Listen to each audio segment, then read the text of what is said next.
Welcome back to the fantastic week of the starting lineup. He is Keefer. He is the legend. I am Tony Curry at you every Saturday morning, 10:30, 11 o'clock right here on ABC 3340. College football right around the corner. Some big meetings this past Saturday. We'll talk about that. Tim Brando, he had to ask his wife first. He actually said, listen, I have to ask the wife if it's okay if I come join you because since he's not working right now, he's got a lot of honeydew stuff he's got to do. But he's supposed to join the show next week. So Tim Brando will be on to talk about what's going on. And, of course, the March Madness continues with the SEC basketball tournament. Miami of Ohio lost their first game a couple of days ago. 31-1. And we'll talk about that the last segment. But do they get in? We'll talk about that in a few minutes. In the meantime, Greg Sankey had quite the big stick because he was on with one Paul Feinbaum earlier this week, and you had some things you wanted to get into. Yeah, I'm interested in what Legend's thoughts are. Mine are, he looked like a beaten man to me. I've never seen Greg Sankey with that kind of persona. He seemed kind of run down and not depressed, but was kind of like talking in circles, a lot of between the lines stuff about his frustration. I think the Washington experience just didn't really sit very well with him because I think he, better than a lot of people, realizes the complexity of the situation.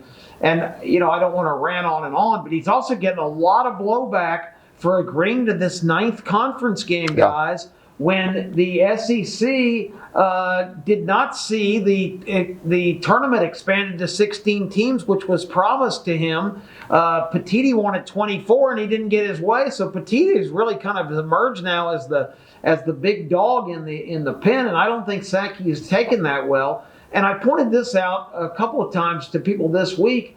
The other thing you got to remember at this 9-game schedule, the SEC and the ABC ESPN deal a couple years ago agreed to have a compulsory, mandatory game with another Power 4 conference team instead of just a cupcake game. So in essence, they've got 9 SEC games and this other Power 4 game. But the thing about it is the Big Ten, the Big 12, and the ACC do not have that requirement. Well, the truth of the matter is, who does it benefit? The Big Ten playing 9 games or the SEC having to play 9 games? I mean, if you're playing the difference to say between a Rutgers and a Vanderbilt, I got news for you. It's much difficult to play 9 SEC games, though, Legend. Did Sankey look kind of downcast to you?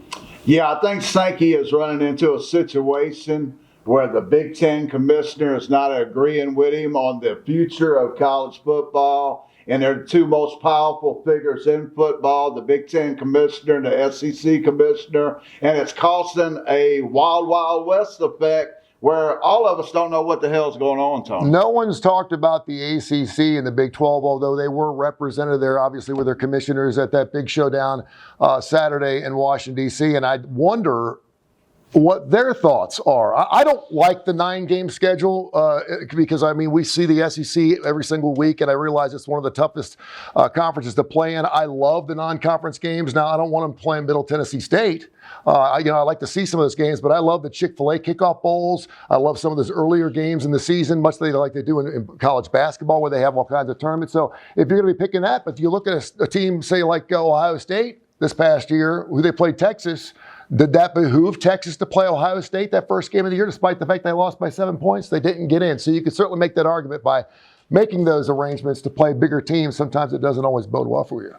Well, you have to also look at some other factors in this that Sankey's getting a lot of blowback from his own personnel in the SEC. The coaches and ADs are very unhappy. And now the college presidents are starting to say kind of quietly that they're not going to get all this fixed. It's out of control. We just need to start thinking about breaking away and doing our own thing. And Sankey has been a guy who's been involved in college athletics his whole career. That's just not what he wants to hear. Where Tony Petitti, his counterpart, comes from TV, and he's a big money guy. He wants private equity. He wants all investment. He wants the biggest deal possible. He wants to make the big score. We've got really kind of a power struggle going on there, and Sankey's losing right now. I think that you may have a point there. The fact that Petitti actually got his way on something, I think, is really, really interesting. We all know Greg Sankey. I've interviewed him many times. He's a stellar man. He's a wonderful guy. He's one, but with great power, Legend, comes great responsibility, and perhaps he's feeling a little of that brunt right now. Well, this nonsense about breaking away and doing their own thing. Let me speak in behalf of fans all over the Southeastern Conference. We have no desire to watch Alabama play Georgia in the SEC Super Bowl while Miami's playing Ohio State in another part of the country. So, Greg Sankey, squash all that. We're going independent by ourselves. You go independent by yourself. Leave the SEC the hell alone to compete with the rest of the world of college football. The one guy who I'll always listen to, and he should be the commissioner, and we know who I'm talking about, Nick Saban. He had the microphone more than anyone else this past Saturday up in Washington, D.C. He said it best. Listen, I like to do two things for my players. First of all, I want to make them better men, and I also want them to play college football for Alabama because it's Alabama. You also saw Coach Oates say that the other day. He said, listen, are we competitive? He's asked the question, are you being competitive in the NIL? In other words, are you making the same kind of money as the other conferences? And he kind of hemmed and hawed a little bit and said, listen, I want players that want to play for Alabama. But the truth of the matter is, it doesn't matter. Players want to get paid. And if there is a difference between making $50,000 for Alabama or making $100,000 at Michigan, you better believe you're probably going to be losing some players. So the money's got really, really important. I also think a big thing they need to figure out, like we said, once you've gotten halfway across the bridge, you got to finish the track. You got to continue. They need to figure out the salary cap, figure out and find out who's, of course, taking advantage of that and who needs to be, of course, in trouble for going way past it, because there's some teams that are blowing past that $20 million every year. No question about it. Legend, I like what you said on the radio last Saturday. What you would have done if you were in Washington, you wrapped it up by saying you were going to pull two guys aside and really bash in everybody else and repeat what you said on the radio. Yeah, it was just nonsense in Washington last week. I would have took Saban and President Trump to the side, said, y'all sit over here at me. I want to talk to the rest of the morons in the room, and just let them know that many of you sitting in this room are responsible for the mess that is college football. And now you're up here telling me how it ought to be fixed. You create a problem. Don't tell me how to fix it. I need somebody else to figure out how to fix a problem when you created it. Donald Trump also said there was a $17 million quarterback out there who I'm still trying to find. I'm trying to find some 70. I don't think anyone's getting $17 million yet. $17 million. That would pretty much blow the cap off right there, but he may have been a little wrong on his numbers. ABC 3340, we do it every single Saturday morning, 10:30, 11 o'clock. March Madness, SEC basketball tournament. The AAC is in town down at the BJCC. And should the Red Hawks of Miami get in at 31-1, we'll get into it here by the end of the show. Welcome, everybody, to the Birmingham Racecourse Casino starting lineup. Kip Keefer reporting not from Las Vegas, but you might think. I was there a few weeks ago and we had some starting lineup segments. Nope, not in Sin City, not out in the desert. I spend a lot of time there, of course, because my son Case, one of the stars of the starting lineup, is the editor of the sports department of the Las Vegas Sun. Both my grandchildren are there, but I'm not in Vegas today. I am right off I-459 at Derby Parkway in good old Birmingham. This is what you have available to you right here in your hometown, the most exciting gaming facility, frankly, that I've seen in quite some time.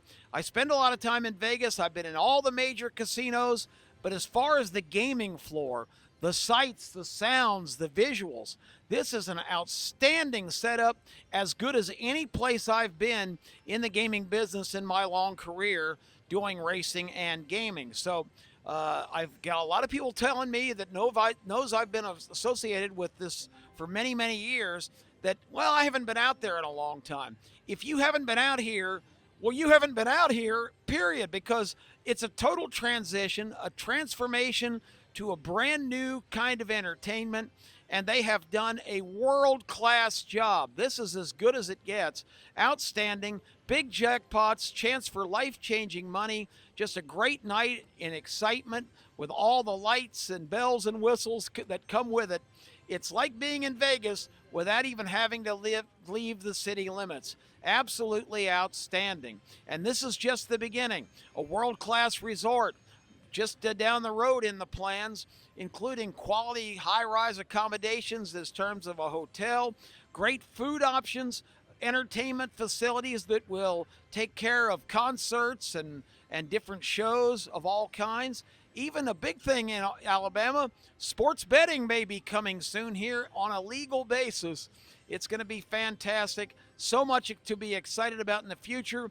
But the great news is right now, 7 days a week, day and night, you can be out here and enjoy this world-class entertainment. And just look around. There's so many places to check out, so many different kinds of machines.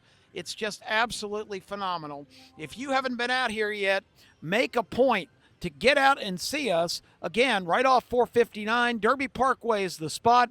The Birmingham Racecourse Casino. We're going to be doing a lot of great shows from here for the starting lineup, and we are proud to be associated with such a fantastic group who really knows how to put on the show and give you the ultimate night of entertainment.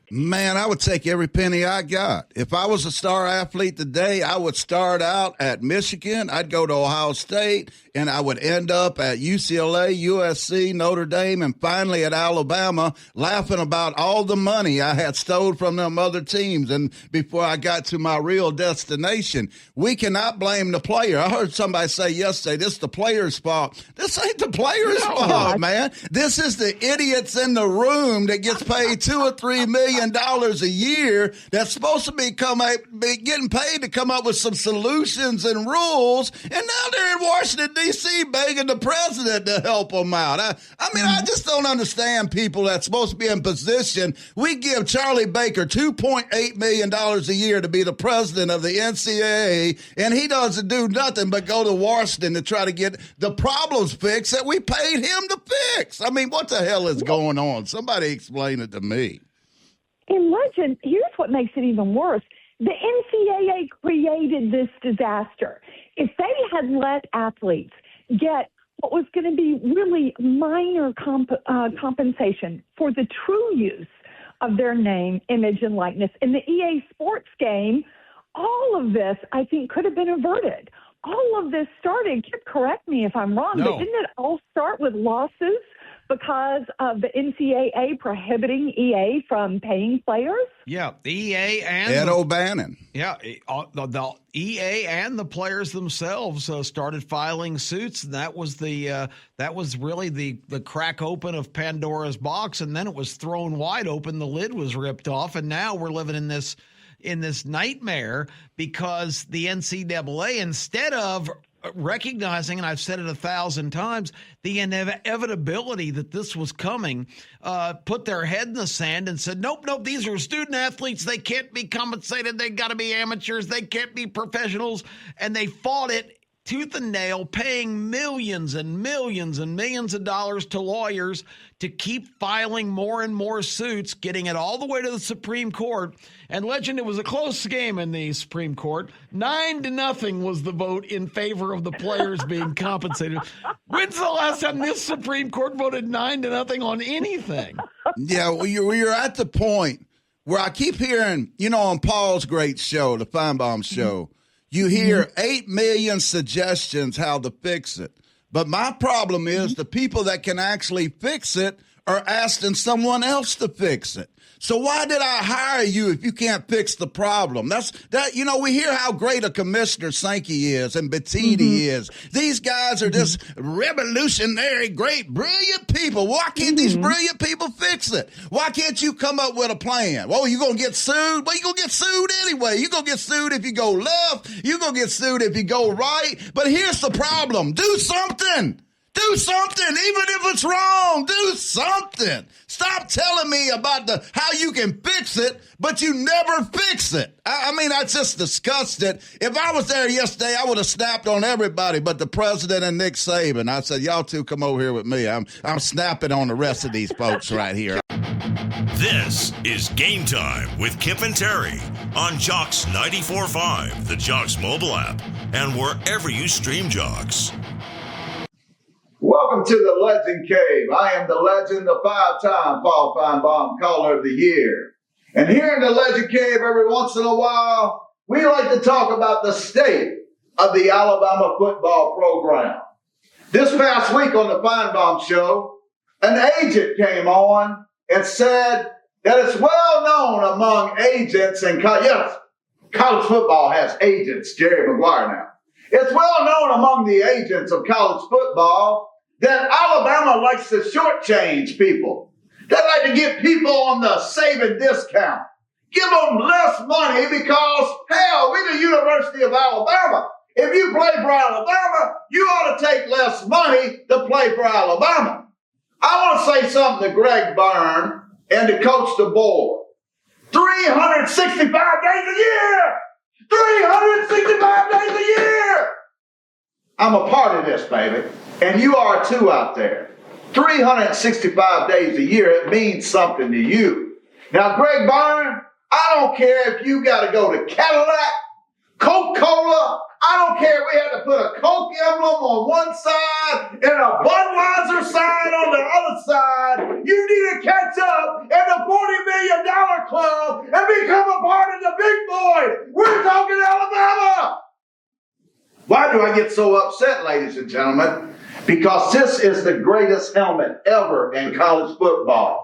And this helmet alone ought to bring money in from Europe, Canada, Spain. I don't care. Mexico. I don't care.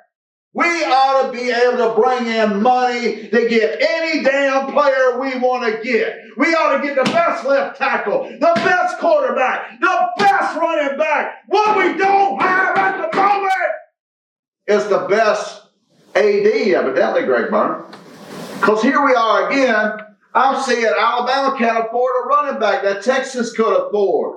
Alabama loses a player to Virginia because they can't afford him. Alabama loses a player to Ohio State because we can't afford him. Tired of it. This is the greatest emblem ever, Greg Byrne. Wake the hell up down there, Alabama. If Greg Byrne can't bring in the money to bring in the big players, it's pay or play. It's Jerry Maguire, baby. Show me the money. And Greg Byrne, you ain't showing it, baby. You either need to wake the hell up or move the hell on. That is the Alabama Report in the Legend Cave for this week. The Birmingham Racecourse Casino turns dreams into reality. Like Roger M., who just won over $51,000. And Rebecca, celebrating a life-changing jackpot of $160,000. You could be the next to dance the Icky Shuffle with a big win. Woo! I'm a winner! I'm a winner! Woo! I'm a winner! I'm a winner! Woo! And you can be a winner too! Don't miss your chance to be our next big winner at the Birmingham Racecourse Casino. Hey, it's Case Keefer back again for another edition of the Vegas Heaters as part of the starting lineup. Missed you the last couple weeks, but back now and ready to get back at them. What a week, so much going on. NFL free agency, of course, the start of March Madness, all these conference tournaments, the Players' Championship and golf. Unfortunately, the timing of when we film this, it doesn't do great to jump into all of it, but I'm going to do the best I can. Certainly we'll have some NFL thoughts later on, but still not football season yet, so let's focus on the latter two. Starting, of course, with college basketball. Now, I don't know who's playing today quite in the tournament, but I thought I would share, since I know this is an SEC show. You've got the SEC tournament going on down there. The two futures, I bet, in the SEC to win the tournament. Look, I love Florida. I love what they've done. I'm actually way higher on them this year than I was at this time last year. Obviously, that ended up being wrong, but I bet on them a lot down the stretch. I still can't get to them as like a minus 200 futures favorite in this tournament. That's as high as I saw them here in Las Vegas, so I wanted to take some shots against them. I did that, and I think one of the teams I took with to win the SEC tournament is going to be a big hit among this crowd. I took Alabama at plus 750, best price I saw all week, and I also took a sprinkle on Vanderbilt at 12-1. As far as Alabama, I more wanted a team from that bottom half of the bracket. Now, if it was just talent and nothing else, I think Arkansas is who I would be more honing in on. But Arkansas, I'm a little bit worried about Acuff's injury. He's not full strength. I know they say he's playing anyway. I just like Alabama's path with that in mind. I think easily they could get to the championship game. Then you got plus 750. You have some hedging potential. Probably not something I do. I just let it ride. But I did end up betting the Crimson Tide. I haven't been that high on the Crimson Tide this year. In fact, I think they could get upset early in the NCAA tournament. So I guess I'm spoiling the goodwill I already built up, but I like this draw for them, so I bet them. And as far as Vanderbilt, another team I've been really high on, I think they underachieved a little bit in the SEC, but I think they're dangerous. When you put coaching together, style of play, I like them in the tournament format.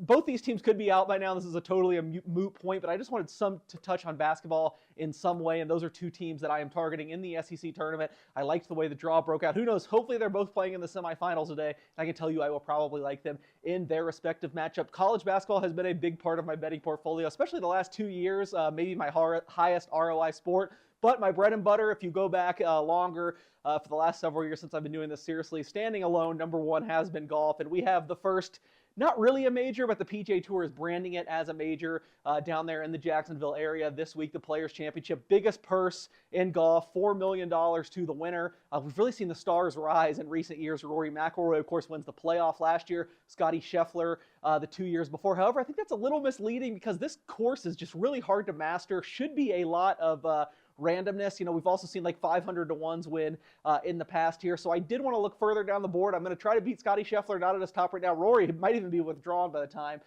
you listen to this. Of course, he's having some back problems. I know you can't really bet right now who I bet, but I am going to look forward to the Masters. We already have Tommy Fleetwood at 40 to 1 to win the Masters. I think I gave that out even like December. He's not playing great right now, but I made my second Masters bet this week on the heels of the Players' Championship. If you remember last year in the Players' Championship, in this same segment, I gave out Colin Morikawa to win. I'm back on him again this year. It makes me a little uncomfortable just because everybody seems to be on him. He is playing outstanding. He finally got the win monkey off his back, hadn't won in almost 2 years, and did it at the American Express earlier this season. I just think this course sets up so well for him. I know he's played poorly here in the past, but again, course history doesn't really translate at the Players' Championship. It's different year after year, so I do like him if he's still in contention right now, but really where we can lock in a bet right now is the Masters. Now, I bet at Colin Morikawa to win the Masters at 30 to 1 this week. That's a little bit of a crazy price. It was just kind of one rogue sportsbook here that had that, but he's still in the 20 to 25 range at most sportsbooks, most futures. If you look towards the Masters for next month, I think anything better than 20 to 1, he is a bet. So something I like to do year after year in this spot is build our Masters portfolio. I believe we've hit at least 2 in a row, maybe 3, probably 2 in a row, 3 of the last 4 years on the starting lineup or various forms of this show. I've given out the Masters winner. So there are our 2 so far. Tommy Fleetwood long ago. Still think he's worth it if you can get better than 31, but we bet him at 40 to 1. And Colin Morikawa this week. Let's go, Colin. Win the Players' Championship and then go win the Masters for us next week. Thanks for joining for another edition of the Vegas Heaters. Let's see what the rest of the guys in the starting lineup have to say. Warning!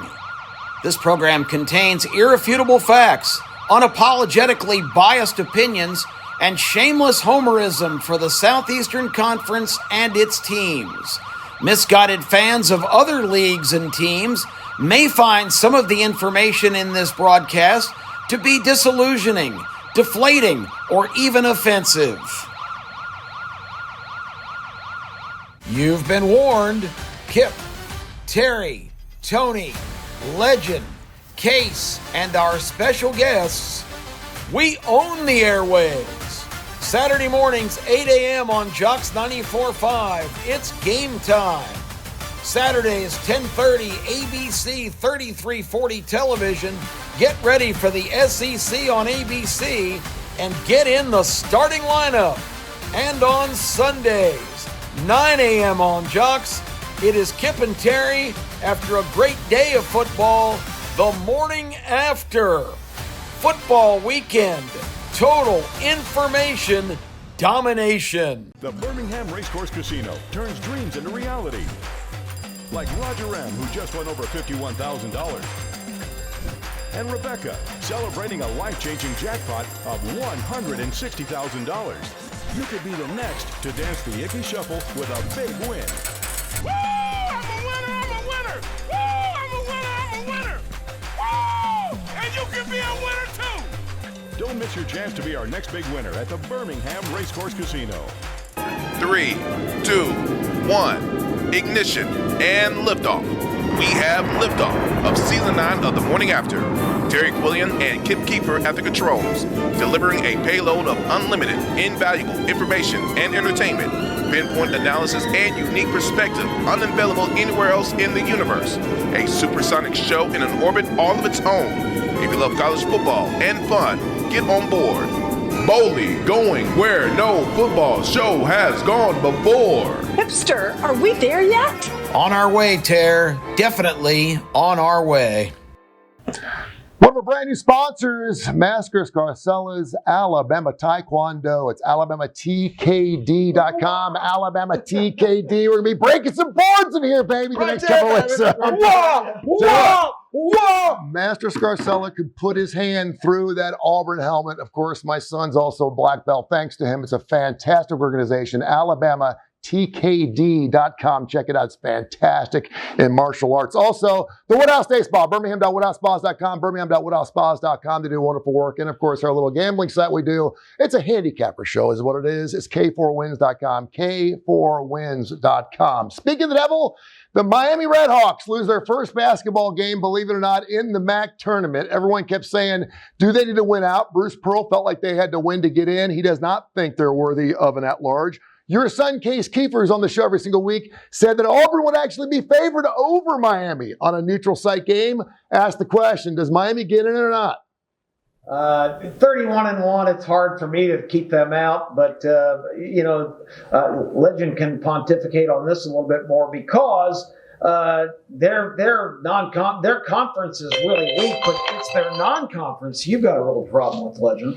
Yeah, I noticed they played Indiana East and beat them by 80 points. By 80 points? I didn't know there was ever. If you had Indiana East plus 81, you lost. Really? I'm like, they look to play every small college in the nation they put on their non-conference schedule, but still undefeated in the conference. That's pretty good. I mean, hell, they're going to put Auburn in. Why not put in this team? Yeah, 31-1. And I was trying to think back a few years ago. I mentioned, I think it was Manhattan that went 31-2 or 31-3 and did not get in because they didn't win their conference tournament. The MAC's always been pretty well represented. There's usually about 5 or 6 teams, and there's always one that gets the Sweet 16. It seems like, I tell you, the one conference that is really surprising to me is the Big East this year. St. John's, Villanova, UConn, only 3 teams in. The last 4 years, they've had 38 teams in the last 4 years, only 3 in this year. So another difference. And of course, the SEC right now appears they're going to be getting 11 teams in as of right now. So it should be something else. And the ACC ain't what it used to be. No, in football and basketball. I don't know what, I'm starting to wonder myself, is it the dollar? Is that what we're talking about? I mean, so maybe it's because the Big East is not raising enough NIL money. I would hate to think that we're not going from 10 to 3 teams in March Madness just because that conference isn't as wealthy as a Big Ten is. Leadership. Jim Phillips, the commissioner, last Friday in Washington, Mr. President, we desperately need your help. No. I mean, come on, man. You're the commissioner of the Atlantic Coast Conference. Don't be up there begging for help from the president. He's got better things to do. It seems the ACC basketball conference has went much the same route as the ACC football conference, and that's downhill, Tony. Well, at least the Clemson Tigers got some postseason flavor in their blood this year. They get to actually play the postseason game as opposed to their football program. Tim Brando is going to join us next Saturday right here on ABC 3340, Kip. Well, I hope you caught us this morning, Legend and I, on Jocks on 94.5 with Game Time. The First Lady, Terry Quillian, joins us, not always this time of year, but we have really good shows, and we've become kind of the weekend refuge, Legend, for Feinbaum callers. Yeah, 8 to 10 every Saturday morning on Jocks. Here, great Feinbaum callers, the Legend Kip. First Lady. Hell, Tony Curry might even show up one day. I may go back to my old studio. We got to wrap it up, but also check out Kip Keefer Sports on Facebook and wherever you get your social media updates. We've got everything that's going on, and we've got plenty going on. Stick with us all year long right here on ABC 3340, the starting lineup.